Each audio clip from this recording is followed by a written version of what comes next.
Tuna for outside the country people them. Now Saturday, PIDGIN news debate for inside the Tory House. We return back for some of the Tory them for the week. And we sabi say na this week where the new school year is starts. We go take una go for place them like a far north region way for Mayo Moscota, picking them they no be fit for start school. For sake I say people that way Boko Haram drive them come up for village. They be the shidon now for inside the school and school year for Northwest and Southwest, particular for Northwest. Now for Tuesday where the school year start officially for day as we governor Adovlele Lafrique it be turn for see as we the new school year start. One of the message now for say make picking them put head for book and Sabi say this year with the year say the number for picking them where they turn back for school for Northwest it better up past the one way they become last year. We go talk that matter too inside Tori for this afternoon. Now we no go forget country people them for talk the one way it come out on Friday. Great Tango he don't talk say serious casting go for civilian them where they get hurt for stand up fight against police or gendarme or even army man inside we country. We go discuss all that one them for PIDGIN news debate for this afternoon. We get a Dr. Ibrahim we come on right for a day for can join me for this doctor. Good afternoon and we're glad to get you. Thank you, Mr. Ambassador. You are welcome, Mr. Ambassador. All right, and we get Elvis. We deal with you today. Elvis, happy birthday for you, and we're glad to get you for your birthday. Thank you very much, Ambassador, and I want to thank all man for Asadi. We don't for watch we not easy for platform like this one for your birthday, and I want to take this time too for say a special salute for Madam Eunice Boom. That one, na mama that. All right, so Elvis, the glad birthday today. When a Saturday, and we're glad to forget. So hope say after where Elvis go take we go take some more one for a birthday. Well, small story for corner side this afternoon, just for talk. We get lawyer them for Cameroon Renaissance movement where they don't decide. Say all cases and we consign their people the way they be catch them, they no go judge them again. For sake say the justice system according to the lawyer them, now the country or the people that they don't top chair that they control them. Say they know if you understand. Say since September 2020 where they catch some of their party people them for sake waka where they make them. So till September they reach again almost 1 year. Even forget bill, they know they get them. Even one way they get for even freedom, they know the free them. So them too they don't leave them. Say they no go for judge again or courthouse for sake say according to them. Now wasting time. Dr. Ibrahim, if lawyer them they decide then he just they like army way go for war, then he talk say the war don't trump pass 11 for back now. The thing with this Cameroon Renaissance movement people then do it correct? Well, Mr. Ambassador, I be sure say if they don't talk say they don't resign. For me, I don't see say it be correct because you get for fight to the last extent way you see say they don't move that your people them. You not get for resign for road because say they wait to make them. They resign. They get for see what we make say they resign. Now first point that. Second, even if the law not be fine, they get for fight. Many way they get for make a men who will not say this thing where Cameroon government they do it not be fine. Either they come out for road, they protect say this one I think that way they pass. They go for inside court every day. They not be able for judge their people the way they be catch them go lock them. Or time where they go, they don't even give them floor for judge them. But for they, I be sure say they get full right for block the court on that day. Say if today solution not come out, will not come out for inside the court. By then now solution must come up by that time. It not being I say may they resign say they not do the thing again. For my own, that is where I see. So for you want to say when they go for court, may they block court? Now normal they get for block court today so as we see so if we not give we solution either now we they be wrong or now when they be wrong then when I tell you why any day when they come for the court when I not even give we solution for the judgment so they get for block court. All right, and one of the big problem that they talk say they don't notice say the justice system for Cameroon you know the justice one but the executive they control the justice. That way I see the press conference with the whole and the other day. I really see how people be frustrated. It be very bad say this so you could gather evidence for defend your client and when you reach your court they need to tell you to defend and at the end of the day they need to give result. That means the case it already remain for one place. This one, there be one, there be two. Now plenty other one them. If you see where they only react, so missing something way you don't actually pass the power. And as doctor they talks to this so they go whole court or block sessions, the next session not going to take place until they give the pass judgment for this other problem. I don't think say now the best thing that for do. I feel say now legal minds them now put it in note what they do. If they don't decide say they will resign, so they not go attend any of the court cases, that means now something they don't, they know say now the way forward, because it be very bad say justice or this country, the one the turning country will be like a lawless country. That means country where now man decide for do thing for person where you no find time na country where you get law, and the law is the work for all man, whether it be big man or it be small man or it be any kind of person. As far as you get lawyer, as far as you get person who stand for you, lawyer them, now they get law for country. And if law for country, you know if you back lawyer them, then they don't get work. Well, my brother, if I talk say block the court, you know how it is with country be. They like that kind of thing before solution will come out. If I talk say may they block the court, because even the lawyer then too, they know why if they block the court, because even after everything, the justice they will put down the, by that time they will put the justice. They will ask the reason why they say no, they block this court because of this, because of this. Maybe by that time solution will come out. You know how it is our country be. You should say the security people then they no go catch them too. Say they against the law. Well, inside law. Mr. Ambassador, I be sure say time for Baminda, time where lawyer they be come on for road the match. What it be happen? Finally they be do how? That just example that. No, but this one, as you talk the one, in over stay where Barrister Tamfu, we used to be get to another class for Bonanjoye, where the black send police for them, they enter beat them inside court. So this one I will talk about them need for avoid anything we get for do violence, use that sense, because if the one like say the one use that force like doctor they talk, at the end of the day they go na lawyer will be hurt. So they don't decide for use na the diplomatic way where I think say na the best way that we they need for do them. So the best way maybe you see say no, they never end for day for say they don't decide say they no go for court again. You see and say na some way they go forward. Now a gradual step way they move and because we see the report where they but they be do some report hand for Professor Maurice Kamto. They be do and he the Professor Maurice Kamto na man too for law where they know say when they hand for you na for you take am for order for hierarchy.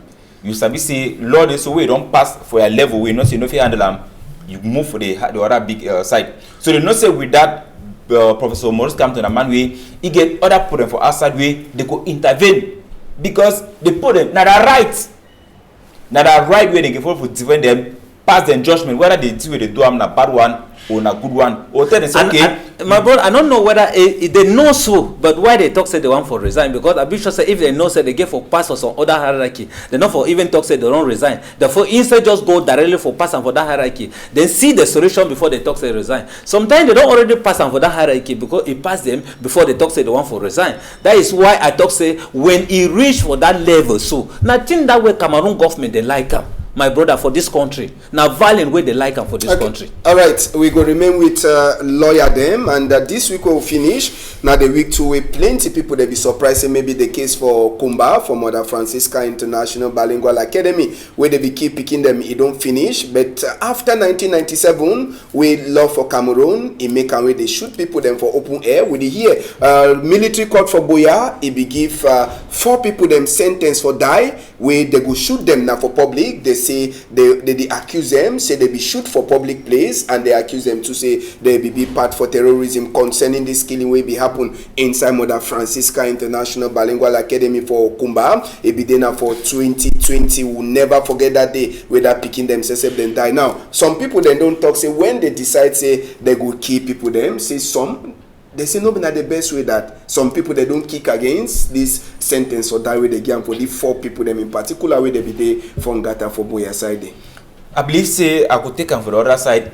For inside Bible na bad thing that for pass that kind of judgment, and I believe say Cameroon as a country where it follow to human right law. They no get for pass that kind of judgment like me they kill that kind of put it that way. Better me than give them life imprisonment. I prefer that one than that one say me then kill them by for shoot them for public. Me I not be in support of that one, because we get a right as a human being where you don't do wrong now for correct you and not be for kill you. Okay, and this thing concern matter for people the way they die, doctor, and they don't give them sentence or die too, and they will shoot them for public. Even though they get 10 days for ask for appeal the case. No, for change. For me, Mr. Ambassador, that will not be the best way for to shoot them in public. For me, I prefer say make the sentence, make they feel the pains more than, because when you even shoot them, that means they don't be free. But when they sentence them, the conscience, only the conscience will judge them more than which way they will take, they will shoot them in public. For me, as he say, for me, I propose say, make the sentence them to life in prison. For life in prison, make they not shoot them in public.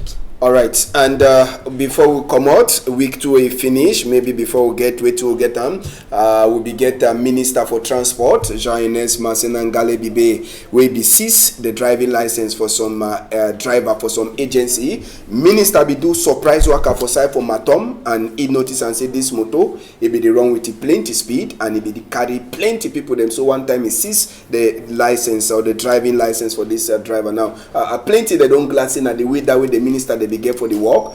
Some they talk say they don't late, say road they know they all that kind of thing. Now that action when minister take, how you see him?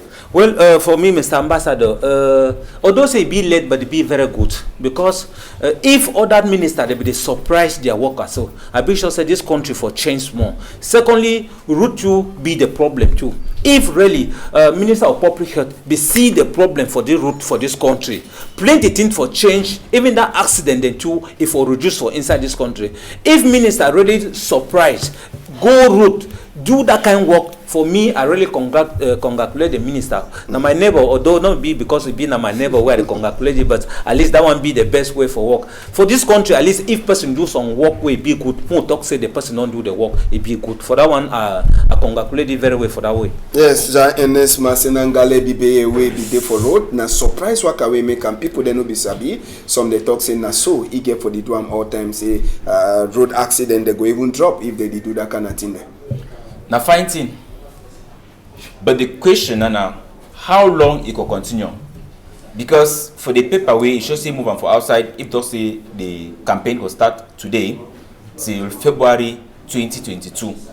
But now, after the February 2022, which will continue? Which will be the fate for road users then? Which will be the fate for other people they travel? Something the way it did for this country, when they want to put a stop for something, make them put them one time. With the encourage you for TV don't start doing, I will pray and say this, so make it put more effort. And when it don't start, so me not gonna back. Because when you don't put on so, I believe say they don't get the strategy they could use them, like for the change the gendarme then 2 way that work. Because if they not change them, you don't know. Now Cameroon, I know how call for money it get for do with Cameroonians and other people where they for inside a high position. So I want talk to the two do and find one and make sure say me the thing it continue. Me it not just end for day.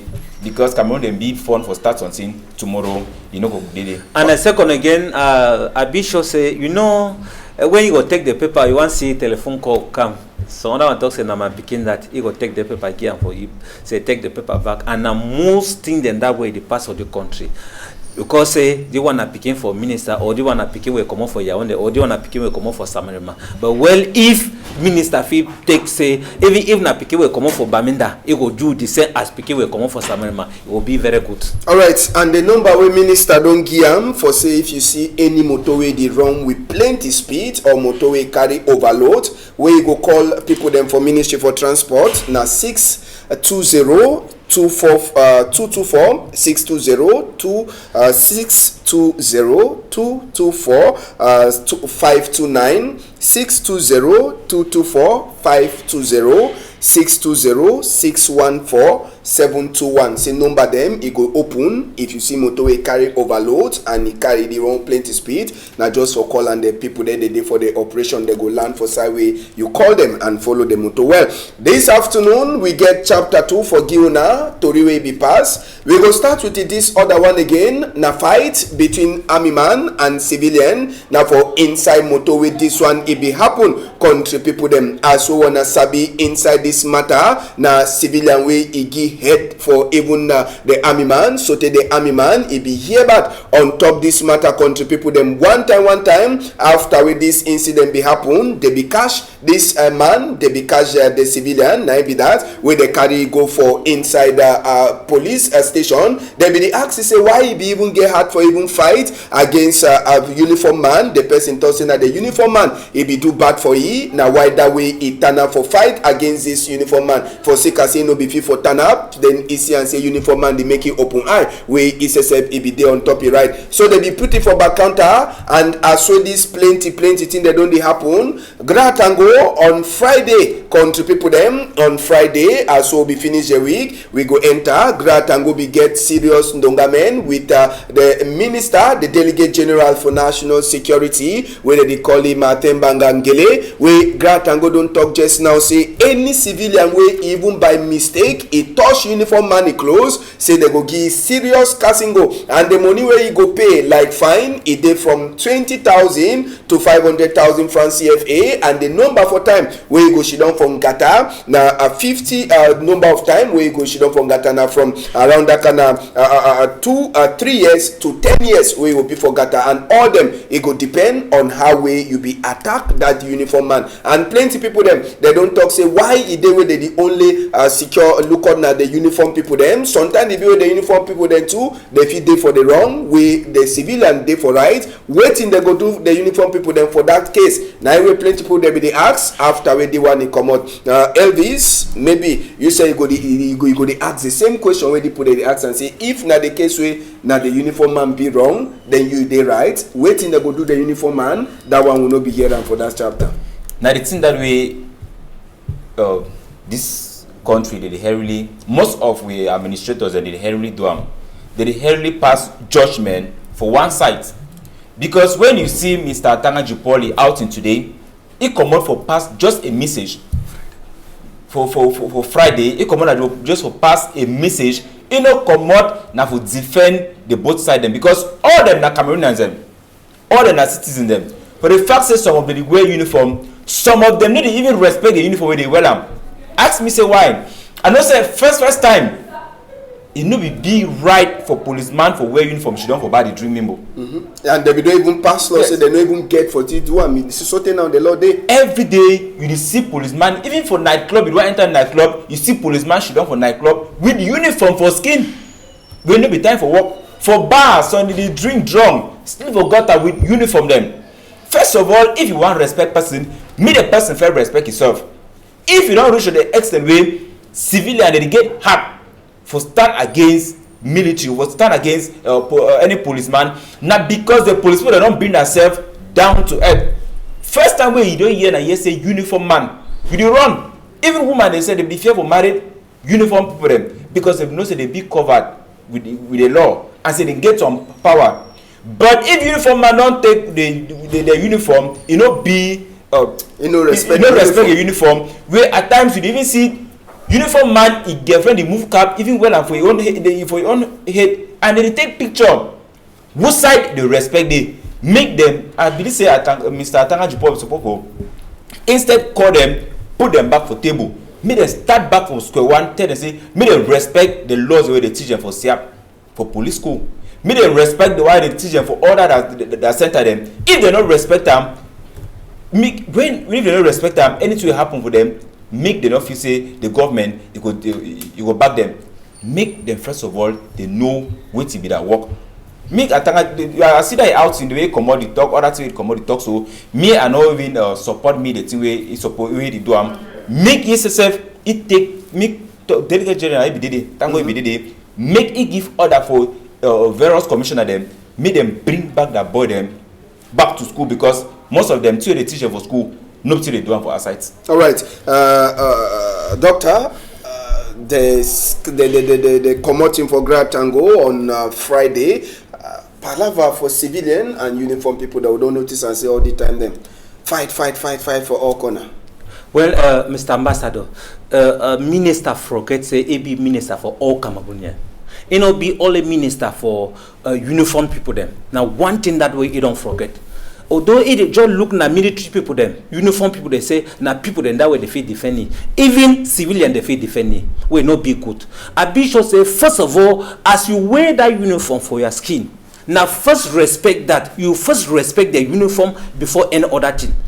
I be sure say if military man they inside motor or any place with some civilian, they talk some kind. The way the military man go behave, now even some civilian go talk for that man say, please take time. That kind of thing where they talk for that man so not be correct. He will even they try to run in around because if first of all the uniform is not support for touch the uniform anyhow. But as the military don't know the uniform people they don't take the uniform, it being as some habit for them say they can misbehave some kind and not be good.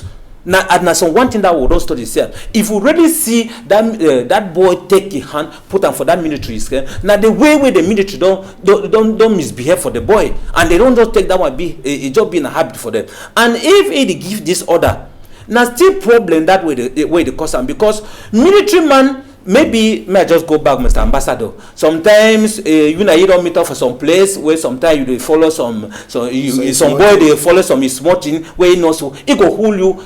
After that, you will start beat you. After that, you will talk so you don't touch your uniform. Now, all that they will send you for prison. Why Mr. Minister not look all that in them before they give that order? If I give the order for the both two sides, because this order when Minister they give so now some more problem that way you go create up, and you will see say plenty people that will go innocent prison because say me na military man will don't meet up for some place or you don't see me with some better small thing where you to be there. You want to take away small thing, it not be like he go pass or some kind way once he go jam the person after. Start the box, you say the man don't hold your uniform. Now all that after they will take you, then send you for prison. Will not be good. Mr. Minister, we get for come back, look into the two both sides before we take that order. For that, I already condemn that system where the minister don't take. I say, he get for come back, look the two both sides. All Cameroon and all the picking them. He be minister for the whole Cameroon. You know, only be minister and only for military them. For my own, now what I don't see.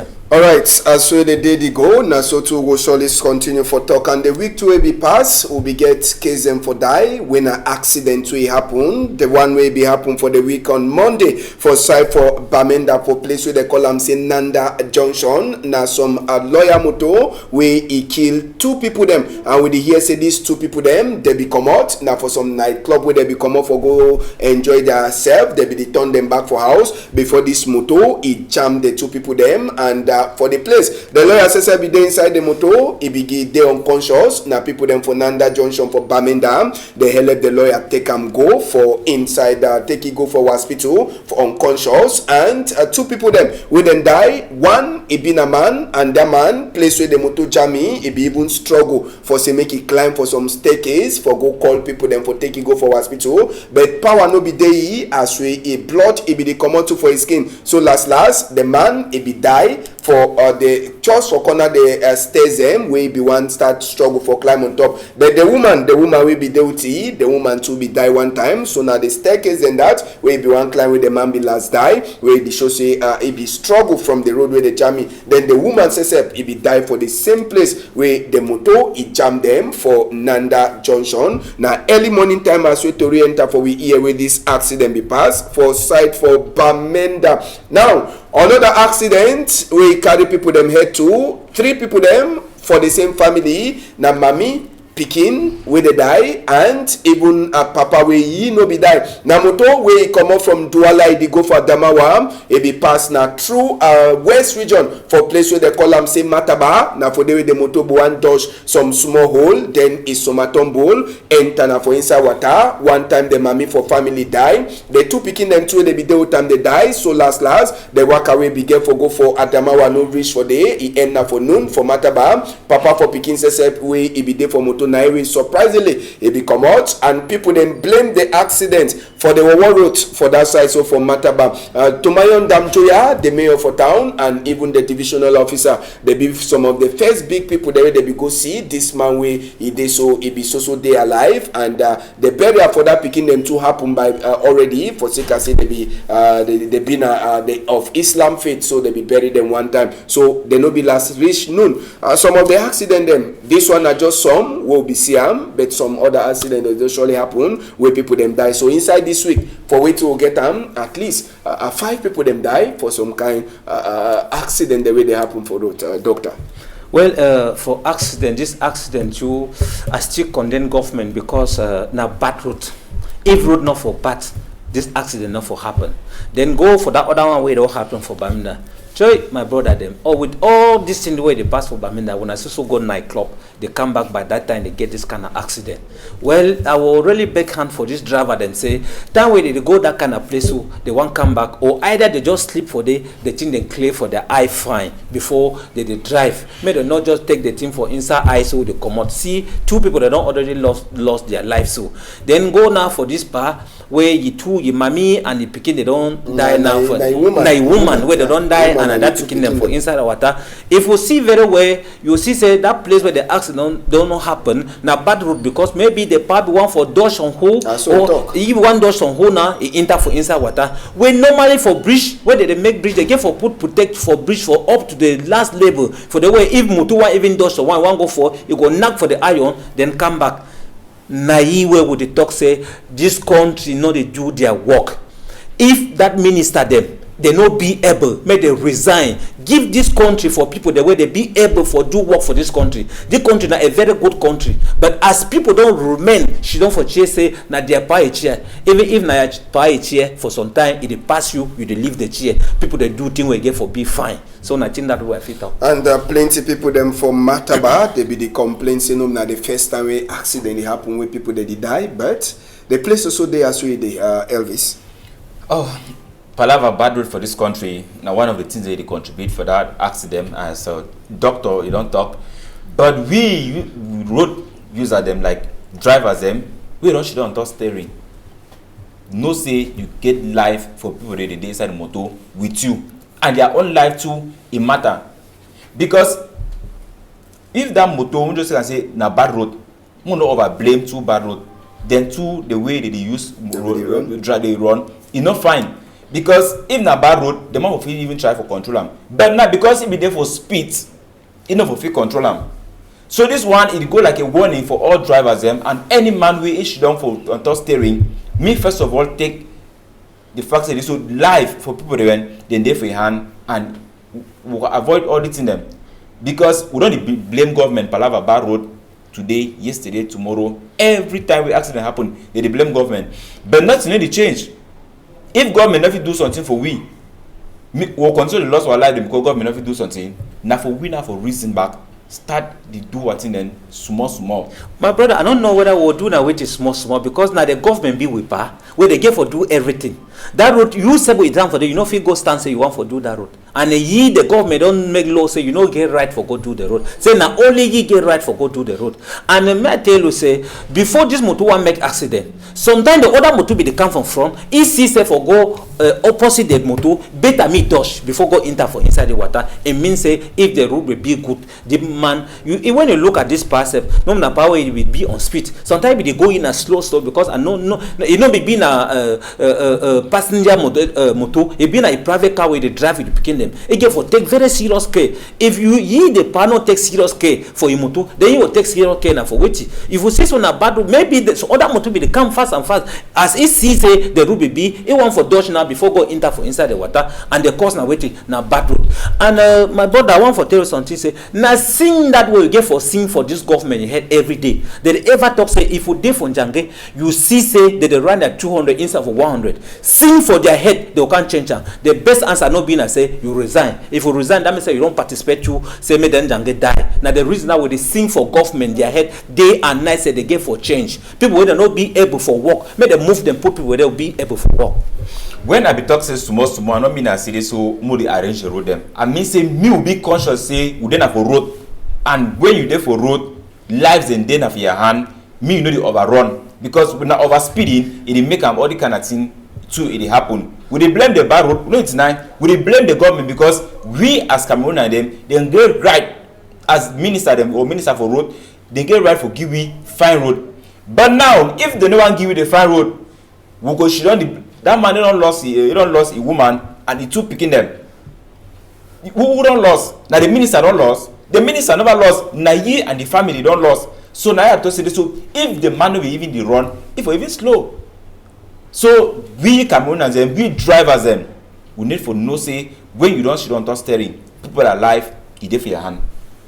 All right, and another one, we make plenty people them talk again. The week we will just the finish na till we be happen for some private hospital. Now for Douala here, with this one it pass, with some woman 22 years old, he be go for hospital for go born, last born, sote for morning time, last, he die. Total confusion for inside this hospital. When hospital with the woman, he be the do antenatal, he be the look at himself, time we belle be day. And for the same hospital where the woman be don't fair born, he two picking them. But just now, wait till it happen. They say the way woman go for day for go born. Around 11 o'clock for night, where the woman go day and he go meet up na picking doctor. Now that picking doctor we meet up him, he say he get for call big doctor, so make he can look at the woman from 11 o'clock for night, sote for daytime. When the woman turn so they hear hot before he die, so that time no big doctor he no come for them. Now the thing that we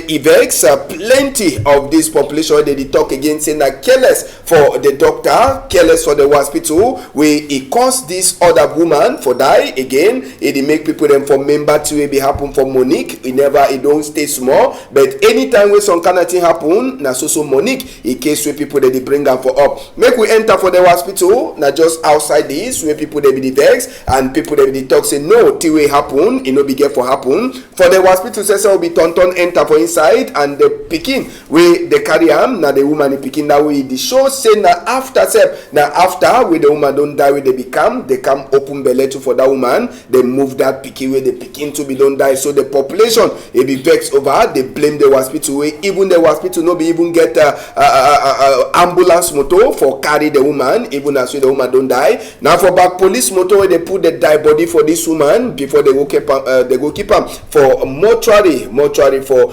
Tegal hospital for inside Douala here. Now another case for carelessness for we hospital them, even as we this one no be than government hospital na private hospital, but plenty they don't talk saying that the carelessness for the hospital and even the work people them.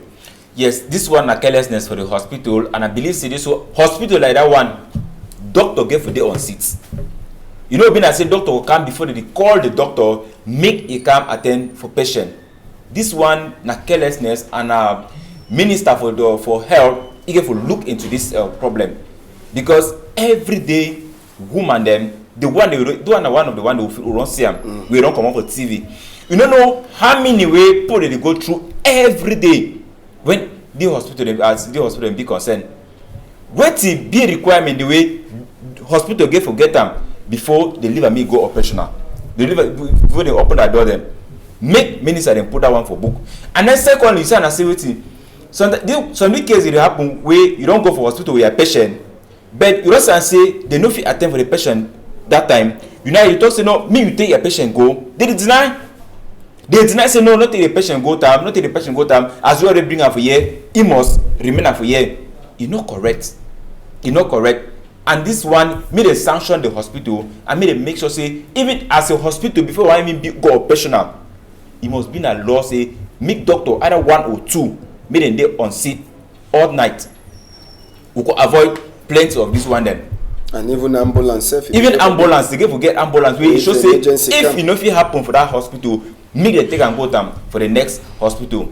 We Cameroonians they would die for some kind of way someone they don't even understand them. So this kind of one way, nothing way they fulfill even help for solve them. When person it die, so it would feel bad. And this some of this small picking doctor them time don't reach way. Maybe they give them to that idea way.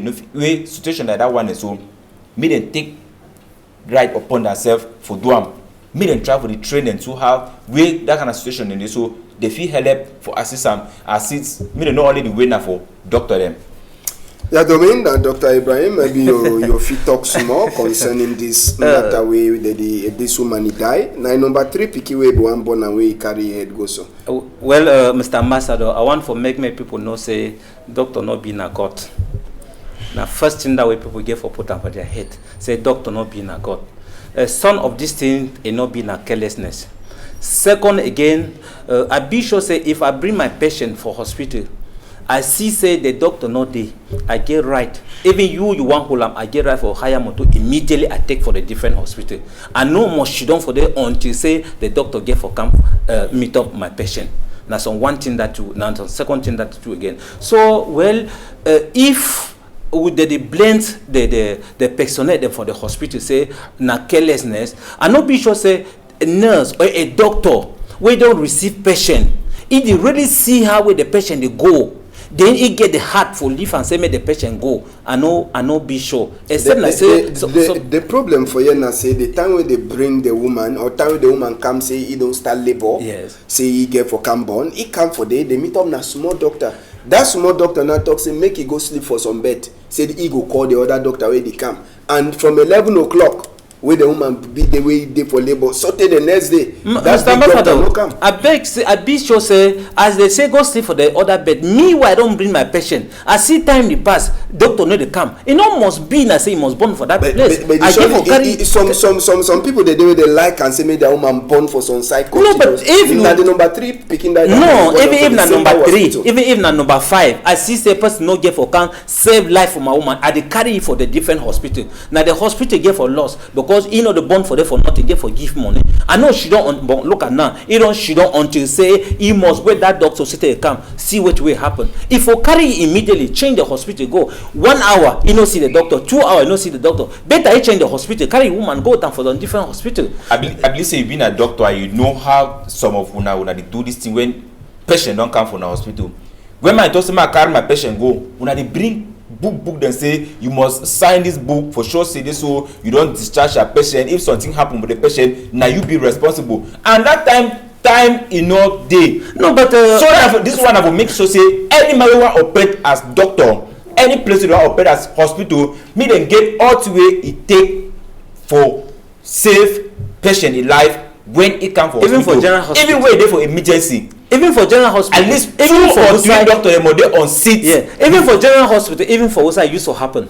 Now you they repeat at the talk. Even for now I first use my word say doctor not being a god. Although say that they ever accuse say someone that did this other thing then be in a carelessness. Now I don't answer for that place. Say I know be sure say carelessness if you used to reach up to that level where man is see how a person in life they go. Second again, if you see say person he don't bring patient. Then they say no, you get for science say now you don't force for carry your patient go down. That means say the doctor feel by himself say he will be able for treat the patient. Now if you deny, then you sign the book, you carry your patient go down. That one be clear.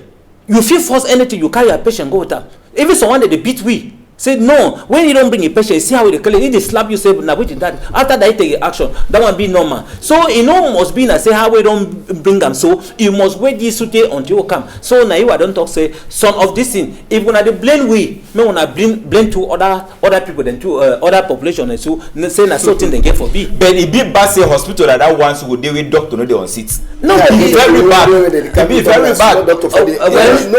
No, na one room hospital. When you get for know the conditions. Na private you just for not say the condition maybe doctor any man get hours so they work sometimes the other hour around the show for that 11 o'clock at least if doctor be get for sleep for hospital. No, that the director now know how he get for do am because see into say why this doctor you know be get for be for your position for this time. Now the director now get for see into which way they. But I dey still talk for the family say from 11 o'clock till the morning time where the woman lost her life. It for me. If for just carry a patient go down, then after now I write the report for the director, they foresee which way they get for do and for that doctor. For that one now for you the way you say and so it's not carelessness for the family. But I want to say for all the two side them, I still blame the hospital for that kind of way. Wait, talk say that kind of hospital, no be small hospital.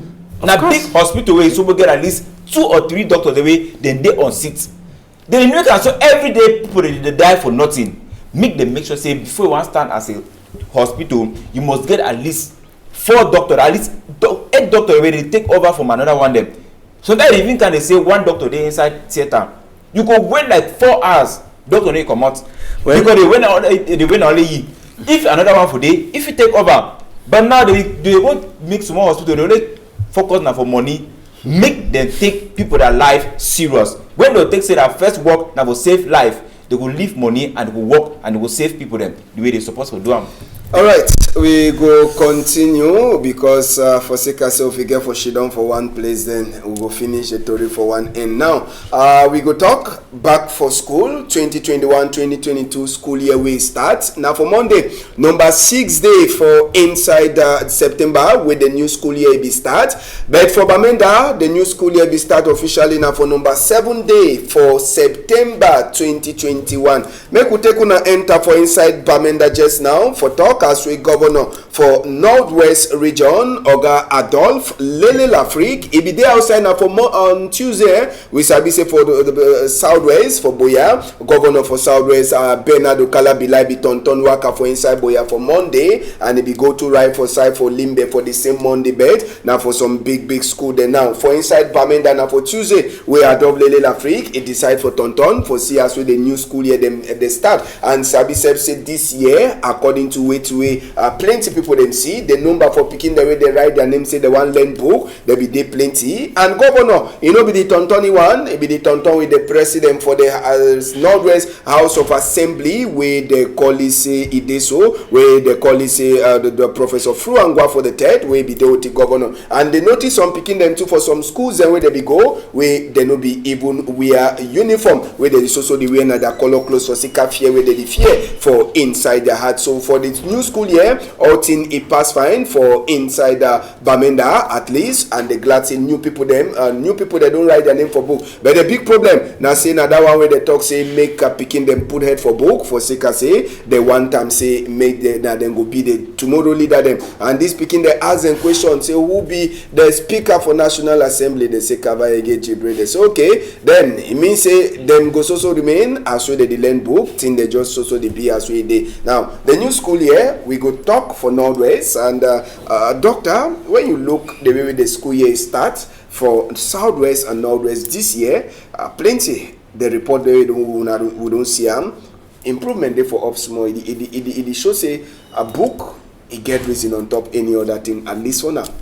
Well, Mr. Ambassador, I want just already know whether an upstation where school be start for the or for Bamenda. You get Bamenda. Okay. We get Bamenda. I will just talk. We get Bamenda 1, Bamenda 2, Bamenda 3, all that zone them. Governor be for government bilingual high school for Baile. It be go to for other government bilingual high school them. But well, the general view na say number don't increase more. Okay. We don't talk about Bali. We don't talk about Bafut. Okay. All that zone them. But we already thank God very much as a because the most important thing that they ever talk say the best footway for Giam was speaking na education. If this year improvement don't be, we really thank God. We pastor them and we imam them. May they continue. We always no man only then give for prayer. Even you were there for Mr. Ambassador. More continue for make the prayer so that may they change through, because now the highest thing that now we they really disturb we. Then for my own proposal, I will even propose if for me like minister for basic education, therefore bring back school me go right to class 7, because which way it passed now so it been a nothing and nothing. And I like the way the minister do this year, because it's a begin this year before you want pass. That means now ready that knowledge. No man that thing where the headmasters and teachers they go help picking them for do so that may school for the headmaster I don't get high percentage, so that may name for the headmaster or name for the school me go up. At least this year some small light change don't be for this year. I like say for my own proposal say may the school go back to class 7. Me not just remain at that class 6 for me. Yes. All right. The new school year for you LVs for Northwest and Southwest in particular, we know they really talk general for say the other side if you don't pass better compared to this year. We thank God. Yes, say at least the two side them they don't the reason and sense don't they come for some people that hate, and some people they don't wake up for sleep for understand say no matter the way they do education now the highest thing we if you get for picking, and we pray say as it already happen for that side make it continue. So and when you look at for other side them, I realize say for some side them like Douala, people they say they complain say they so the registration PTA it insert plenty pass money way they be supposed to ask and like school fees. So that means some parents they complain because we answer they ask PTA ask this in some kind of small money them, and you realize this, so parents they didn't say feel say school be free, government school they say be free. It not instead be free because money they spend na plenty money. So I believe say minister you will look into that PTA issue because nothing way it keep parents and now. If thing they need to work and someone they don't decide say me the same picking for a school. My brother, not those I called that talk for that one. I know one made the talk say school be free. I know one for year that word say school be free because school be they pay. Which way parent they pay now for school, it be more than even which way they be the talk say school not be free. And we World Bank they ever give money for the country for school, but up to then parents they still pay. You want ask them, and not true parents they get for pay because when you go for school you see them normal teacher they not there for school.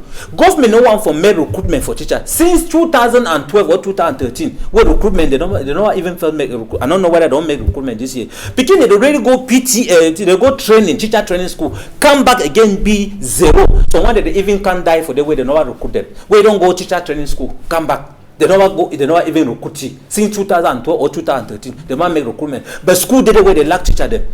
PTA them parents they get right now for go find people there for quarter. They pay them, make they teach the school. How the school not be expensive? After when I talk say school be free.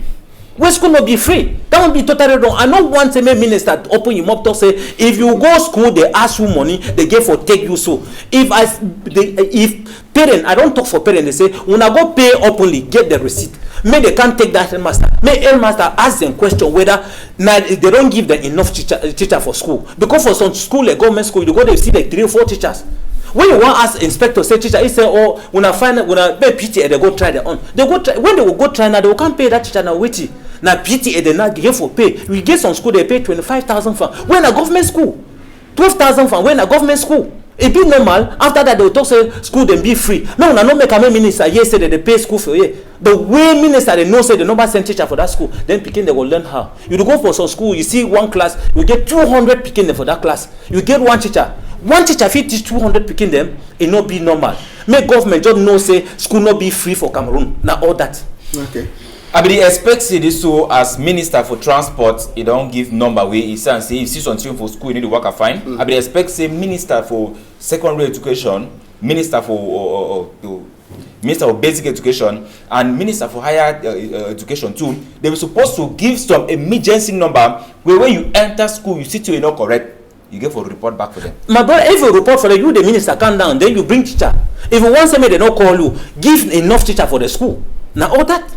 Give enough teacher for the school. They not call you. The problem with yes, teacher then get their own side. I need to not say problem no dey for side for teacher them.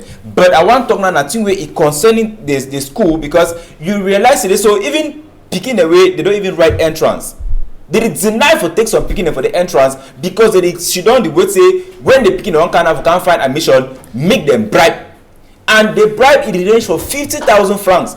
So now because so this one has until where the people don't give some number say if you see say this in this way you're not correct, make you write them because I was surprised say they need picking and make them go back for school.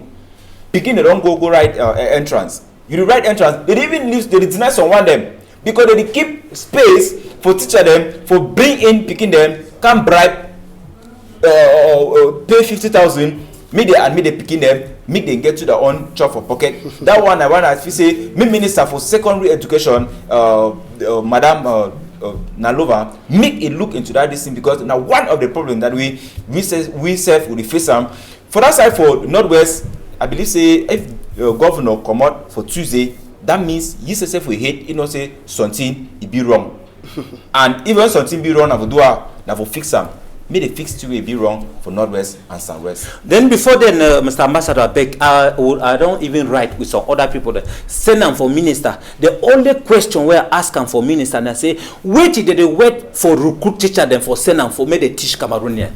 Since 2000 and how many we teacher the way they don't go training school come back there for Hasute up to now so one day they work at their farm. But when I don't open school they go that school say me they train them me they can't train picking them up to today so they never recruit teacher. Wait till they happen now the money jam that money we World Bank they give for the way they do for with the money I pay me they make the recruitment. And World Bank before the new school year we start with World Bank give plenty money they don't give plenty money but up to now so they never make recruitment. School go for before. They never make recruitment my brother. They don't teach. Teacher they don't come out for teacher training school. All them pack so for quarter. They they take them, they go for school, they pay them 20. Now work that, now normal thing that for this country. Minister, I don't write you. Say I beg, do all possible means. You recruit teacher for this year enough, and teacher them day. Where they don't go to school, they plenty for our side. All right, and inside another matters also for school, the week will finish some of the classroom then we picking the big for being inside for far north region. Now for Mayo Muskota Government Primary School Group 1 and 2. Now people then we Boko Haram don't by force and come out and for their village where they hide for inside the classroom them. Now for tell we say school it no be start as well be check say school start for the whole Cameroon for inside number 6 day for September. So for side for Mayo Muskota for Sika Boko Haram we don't worry the people them for different villages. Now for inside the Mayo Muskota for government primary school group 1 and 2 where the people then say they can't she done. So you know imagine say school they no be there and for inside the classroom you see flag for Cameroon where be the fly for air. But when you enter for the classroom you know be meet up school picking them for day and Sabi say as we at Tori House it pass for this place one time we go enter for the other video the other image we get they come talk for the people them say make they come out by force they move all them they say make all man pack it in it come out for the school and the people that they complain say for their village they no get enough uniform people them for look at them. Now for Sika why that way Boko Haram don't come, it make them open eye they come out. And for inside the village, the house where they live and for back, Boko Haram don't sweep all thing for inside so they carry zinc to come out. So when they drive this Cameroonian them, say me they come out for school where they check saying that for day way they get some more security. Say me they come out, say me picking the lembo. Who side you they push them go? Who side you want them say me they go shit on? Now we own brother them, we own sister them, we papa, we mommy them. We it they so they suffer for Sika Palaba for Boko Haram and for Sika say they no get place for Shidon. Now this other one na image to will be cash we eye over this week doctor people them Boko Haram don't drive them. They check saying for primary school and their security. Primary school where they Shidon too, they don't come force you again come on for the where you come on for the who side you go. Well, Mr. Massa, I don't know whether this image, Minister of Authority Administration don't see the image. Secondly, wait, you don't talk about this image where all this thing where they happen. But if it be na say uniform man don't fight with civilian, they will call press conference immediately, act on that one. But look which way Cameroonian they suffer. No one that today where these people they don't go stay for this school. Now sing long. Why they not be provide some place where this population get for go stay for them before go back for school? When they go now go move the population there for inside this school say make they go for Usai for true speaking. Minister, president of a national assembly. When I see all that in other minister the way they come on other side. When I see all this thing, Usai would you go? I don't first talk say if this government they don't be able again for this country, I beg may they give way so otherwise they may they can try their best as so far. I be sure so if some other one they come, they will do more better than this one. See wonderful thing where they pass for inside this country. All the both two side problem they. If the one they don't run so they go get some place for school. When I come again can move them try and say that lie on the way they there for bush now meet them that will don't give for when I say me when I take and chop now the same thing that if when I move them for that school try say me they go back for that place me Boko Haram can kill them a big goat but when them na something for today where the money they will when I forgo build the house for some other place launch all this population them for inside but when I the wait for last minute move them say me they come on okay when I come up became worker when I for road. That one has some sorry hard image that we it come up for that side we me so I don't say Antuma just meet yes it come down for my eye but I believe say this so any man we ask people them come up for that school they suppose don't provide space for them for can down and if na say they never provide them space or play me them go put their head that means now this one way I call now even Prime Minister he says make it look into the situation because you know fine. That one have a mix so that means they will feel like they be Cameroonians then. And I believe say na Cameroonians then and any Cameroonian he get right for stay for a country and for stay fine. And if you know if you stay fine, you go see the hierarchy and they will help you. When the hierarchy didn't say move you and move on from that school, I believe say the person where he pass that order, say that put them come up for that place, he get forget serious casting go.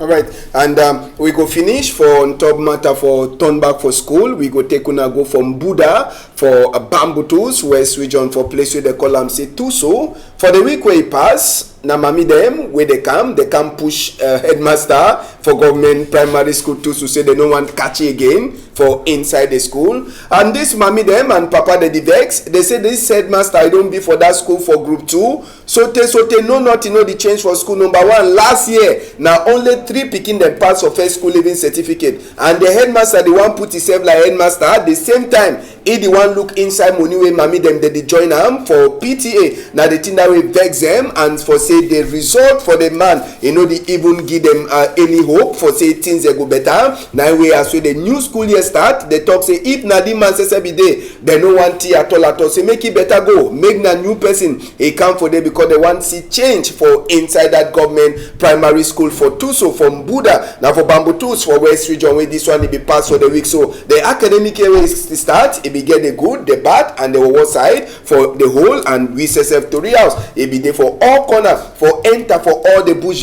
for all the village for tell una as well the thing happen last. Now the divisional officer from Buddha, he come out, he come beg mommy them and papa them say may they come, may they cool their hearts, say they go see what they go do on top this matter. Now when you see mommy the way they don't vex, they push headmaster, it means say they vex na some different level where they don't reach. They don't want any, they don't want to hear anything again. I be sorry for talk today. So we see image like the one, it shows say Cameroon don't be ready for the picking them for go back for school, because they get inspector them. We should say before they want go back for school year, they got to make sure say me all thing about school them, make them define. And I believe say society see the mommy they react so, the parents they react so, they don't show the right complaint and inspector because he get the own way. They say go to chop and play with Itai because in the chop for there in the flop, you know they care about who and what the services support get for that problem. I be very happy say they do, and so when it don't reach to that extent, when I come more ask so Cameroon need to get another phase. If they put it there for up, they not be ready for give the change. We go use violence for give them the change. Okay, now so you don't come back from my talk, accept what you call by violence. Now so Cameroon and like well, for that one, Mr. Ambassador, for me, I know I blame the headmaster because I made the population not blame the headmaster. If you see so for that school, sometimes they get 3 teachers for day. 3 teachers will do with 1,000 picking them. Just example for a day for famous Tuesday, picking them a day for class 6, 125, but 40 they passed this year. If you imagine. When how many teachers are there for the class they teach? All these things, no man at the headmaster, now the government, where they get the money, get all the means, they not be able for recruit teacher they made they teach because that class 6 they 100 and something. At least each class get at least 50. Say it not even be na 50 picking them. Where they one teacher get for teacher. But if one teacher for class 6 they teach almost 125 picking them, if he succeed. And if he succeed, for me, I don't see say me they blame that headmaster because that headmaster no see say nah, he don't do anything wrong because he be headmaster for the school. Sometimes he don't even cry tire. For me, therefore, even go do the thing for even for inspector. May inspector no say as they cry say. The cry say may they give the teacher, they no give the teacher. Now the reason that way it be so. All right, we get a case for announcement. Ken Vanessa Ngu, where he don't lost country people them so the family the begs any person you don't see this are picking where they define them since 678 555 not 657 not 95 not 48 number they will wanna use them for call the family and for talk for them say it is so when I don't see they are picking. So now with that announced, we'll finish PIDGIN news debate for this number 10 day for inside the number 11 day for inside the week, and just for Sabi special day for women Elvis, another year. Happy birthday for you Elvis. Thank you very much Ambassador, and I want to thank all man we don't for front that TV for watch we today. I believe say when God they give life now for celebrate as we celebrate life for all people. Hey, thank very much. I first greet now the director for Équinoxe for this opportunity where they ever give. I greet all Cameroon